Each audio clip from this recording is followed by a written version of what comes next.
So this is an interesting story. I understand voting is mandatory in Australia, and it seems like if you don't vote, you get fined. And the story is from New South Wales. Pre-Christmas fines issued to those who fail to vote in New South Wales council elections. Traditionally, Christmas is the season for giving, but for some unlucky people who fail to vote in 2017 council election, a letter in the mail certainly wasn't the Christmas present they've been hoping for. Rather than a greeting card, they got a $55 fine for failing to vote in the local council election. Is this like a normal occurrence in Australia, or are people surprised by that when it's in news? So I guess it's in news because of the timing more than the fact that people got fined. Let's find out. This past September, some election happened, voting was compulsory, but there were many people like Arncliffe resident Monica. I had no idea there were elections, and then I read it was in September, so I actually checked whether I was in Sydney or not, and yes, it turns out I was, but I had no idea elections were on. She was not pleased. She received the fine right before Christmas, obviously. And she isn't alone. Many others have taken to social media to express their anger after also being issued fines. I got stung, had no idea it was happening. I could have easily been one of the 400,000 people who received an apparent failure to vote notice because I almost gave up in frustration. But I'm in agreement that there was very little information anywhere that was useful in my mission to be a model citizen. Luckily, working in media, I happened to overhear there were elections in the newsroom. But for this person, it was too late, as she has reluctantly admitted she will pay her fine. If they have my address to send me a fine, then they clearly have my address to send me a letter notifying me of council elections. If you receive a fine, you have 28 days to lodge an appeal and explain why you failed to work. Let's learn more about this mandatory voting in Australia.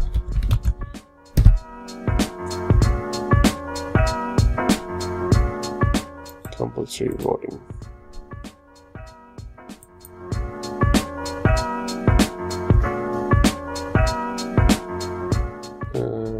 Is there a specific section for Australia? There it is. Australia introduced for state election in Queensland in 1915, excluding Aboriginal Australians, obviously, at that time. Victoria introduced compulsory voting in this time. Okay, what happens if you don't vote? Let's find out. The requirement is for a person to enroll, attend a polling station, have their name marked off the electoral roll as attending, receive a ballot paper and take it to an individual voting booth, mark it, fold the ballot paper and place it in the ballot box. The Act does not explicitly state that a choice must be made, it only states that ballot paper be marked. According to the Act, how a person marks the paper is completely up to the individuals. Okay. In some states, local council elections are also compulsory, as we just learned in the story. At the 2010 Tasmanian state election, with a turnout of 3,000 voters, about 6,000 people were fined $26 for not voting, and about 2,000 paid the fine. A postal vote is available for those whom it is difficult to attend a polling station. Okay, so fining people for not voting is quite common, and these are the countries and some national entities that enforce compulsory voting: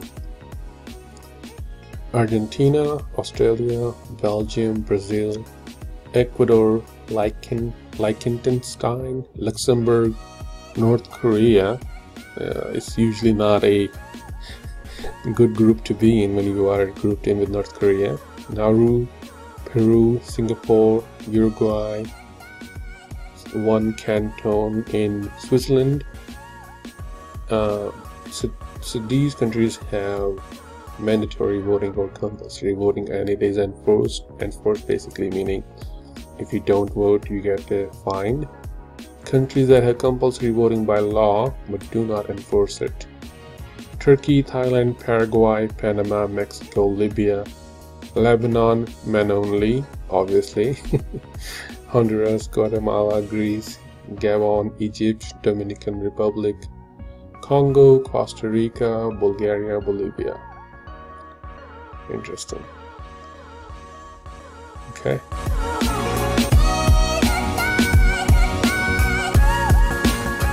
So here's another upside down story from Australia.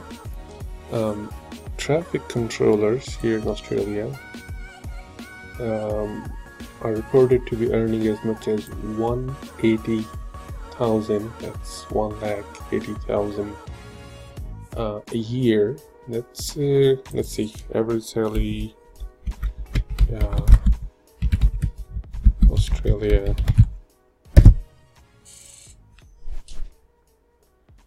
That average 78,000 a year. Okay, so that's like more than double what the average salary is. Traffic controllers are earning that much.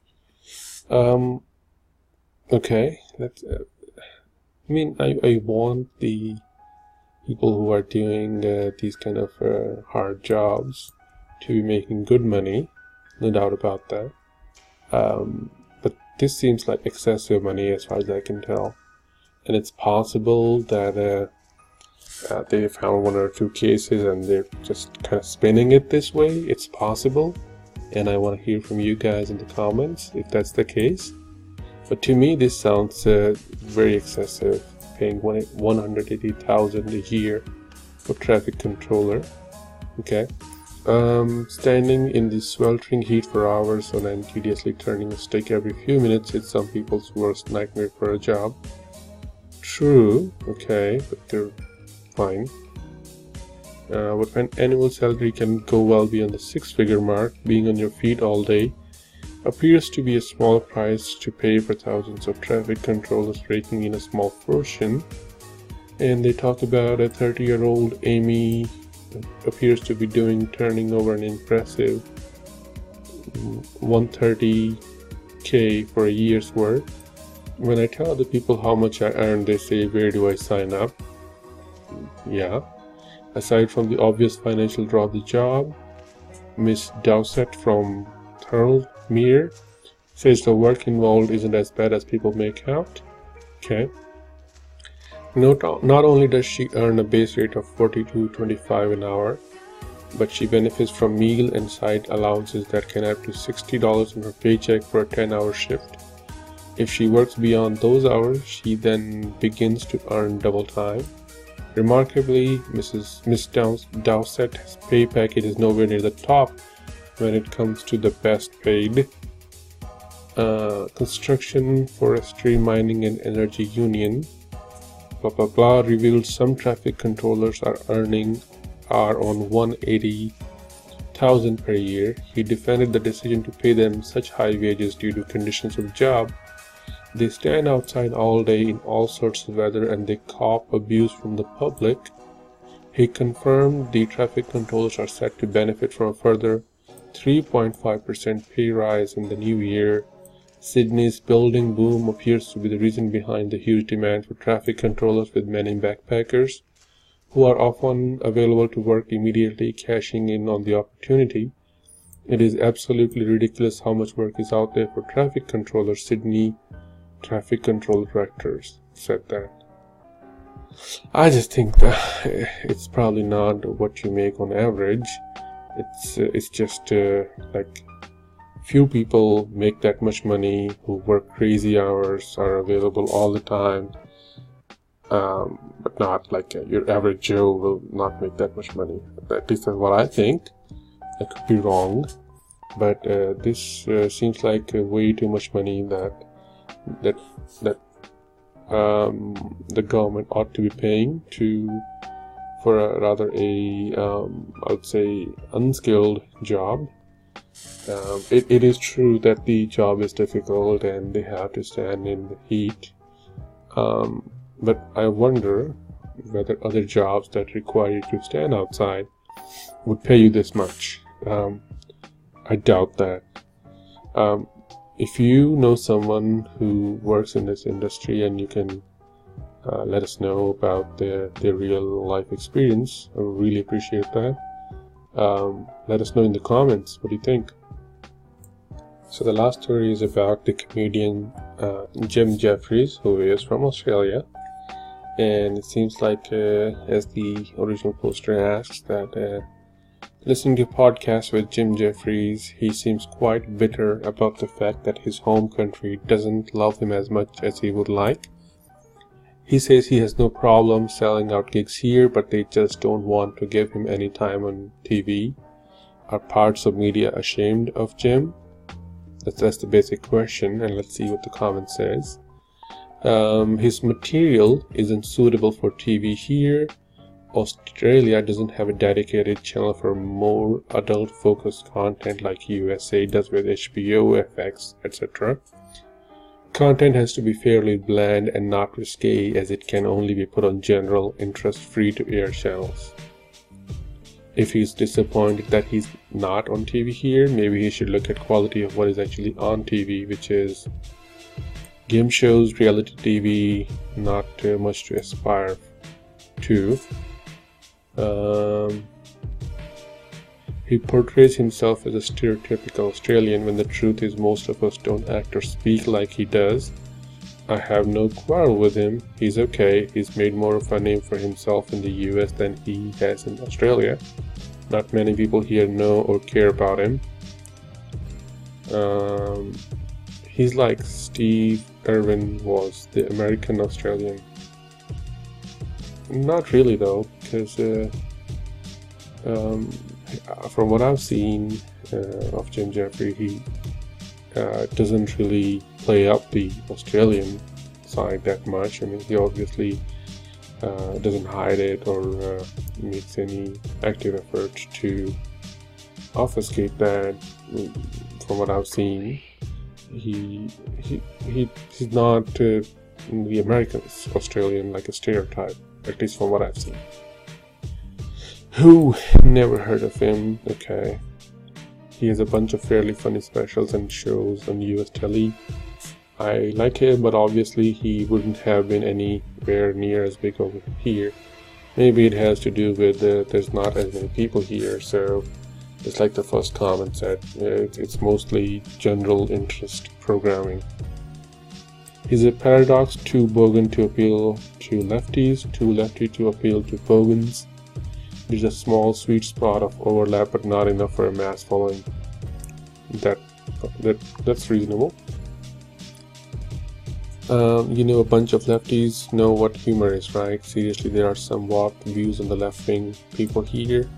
Keep seeing moderates being mixed up with SJW Tumblrites.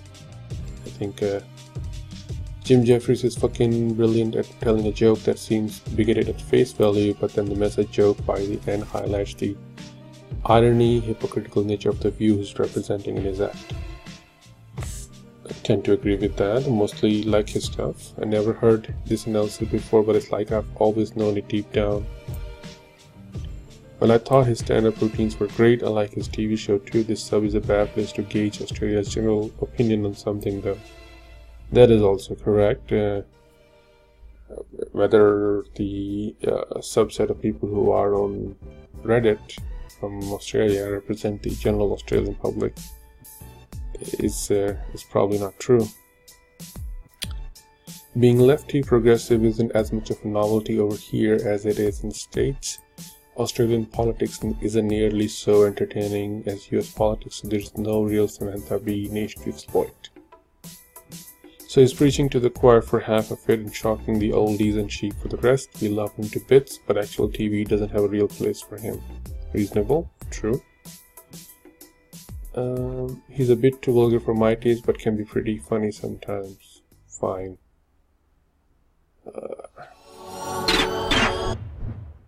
It's part of Australia that the world like to hear, not a part that the crap TV channels want to promote. I suppose it must be hard to find advertisers who want to be associated with the word cunt. Would like to say it's not a normal word for everyday use like some Americans seem to think, which seems to be which seems to have been a perception since he became popular. Reasonable, true.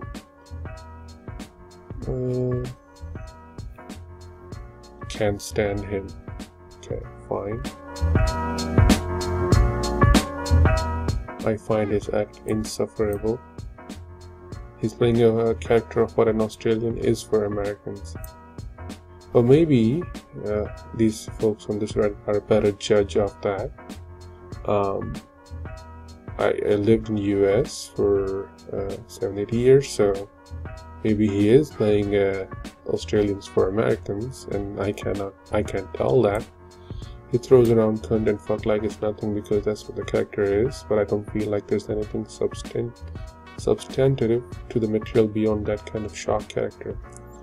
That's not something specific to Australia. A lot of comedians express themselves that way. I mean, like Jim Jeffries is a stage name, and just to build out the character is kind of lazy, and I cringe when he pops up, but that's his act, and hey, if you like it, all the more to you. His bit on gun control is smug, self-congratulatory, and not funny at all, but gets a go around whenever convenient because it's condescending and fits the progressive agenda, and it's basically what he's known for. Well, I think he's known for more than that, and I found that to be funny. That is a gun control bit. Okay, one more comment.